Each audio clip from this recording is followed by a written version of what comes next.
Alright, so what I got going on today is the electric line that I trenched. I've been letting it settle. We've been getting a lot of rain. Earlier in the week we got like 4 or 5 inches of rain, and it really helped push everything down in the loose spots, and I went back through and filled in with dirt where I could. So I got to grade all this out. Some of these areas here, there's still some hard packed dirt there. I got this 5-foot Brinly blade, and I figured today'd be a good day to put it behind the 1772 and see how it works. Now, I'd used this a couple times behind on the Steiner, but I figured today if I can angle this, pull all that dirt through the center, and then I'm going to flip this part around and then grade with it, and we'll see how well this will actually grade this.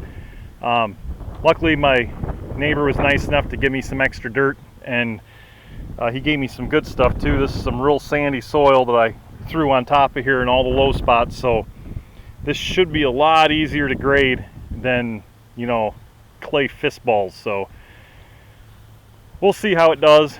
I'm gonna set it up. I'll do some fender shots of it on an angle and then flip the blade around, and we'll do some grading with it, and I'll try to get some different shots of you guys just listening to this and seeing it work. Alright, one more thing before we get started. Keep in mind, I've never really used this. I've never used this at all behind a Cub Cadet, so these really, I'm not sure how the floats are going to work on this. I was messing around with it in the garage a little bit. It looks like it always puts a little pressure down, so I'm just going to have to go slow and sort of get the feel for this. Showing you the Brinly blade setup. Pretty simple. Right from the tractor you can lift that rod, and then that's how you angle your blade there. And then when I get ready to back drag this, you pull this pin out and this whole blade flips around so that I can drag it with this rounded edge. So this blade is pretty heavy duty, and I'm glad I bought it. I bought it with the intentions of a 3-point hitch on a Cub Cadet, but I just never got the Cub Cadet until recently. So alright, let me throw the camera on the fender and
gotta scoop up some of that dirt and move it out of here, what I don't need.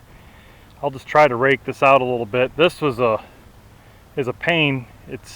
This clay gets wet. This is where in the low spot here is where I clipped that tile, and I tried to fix it, but you can see it's still leaking. So with all that rain we got, that tile's still feeding water into here. So once I get it seated, it'll be fine, but just trying to spread that wet clay out doesn't work real well. All it does is, as you can see, gum up the tires on the tractor, but it didn't do too bad. I wish it had a feature where you could put it in a full float. I think it would work better like the Steiner did when you put it in a float, but I'll get this raked, just fluffed a little bit, raked, get these rocks out of here, and I'll throw some seed down, and a couple more weeks you won't even be able to tell this was ever here. But there's a 1772 with the Brinly blade. Glad I finally got an opportunity to do a video on it. I did forget to say earlier, some of you might have noticed if you checked out the other videos, I finally put the decals on it. So I got the stripes on it, and I put that new decal on as well, and then the rest of them I just left as it was. Did put the rear one on, but I'm not going to repaint this tractor. I'm going to leave it like it is. This is going to be a workhorse, just doing stuff like this with it. I've been putting lots of hours on this tractor here this week, pulling wagons and hauling firewood and doing all kinds of things. So really, so far, really enjoy this tractor. This is probably the favorite one I've got so far. But if you guys haven't, go ahead and subscribe, check back. I am hoping to get the 582 done, hopefully here in the next month or so, if I can get it painted, and then I'm going to start on that 982 diesel project. That's going to be the next one. That's hopefully here in the next couple weeks. I'm going to start working on that. So thanks for watching.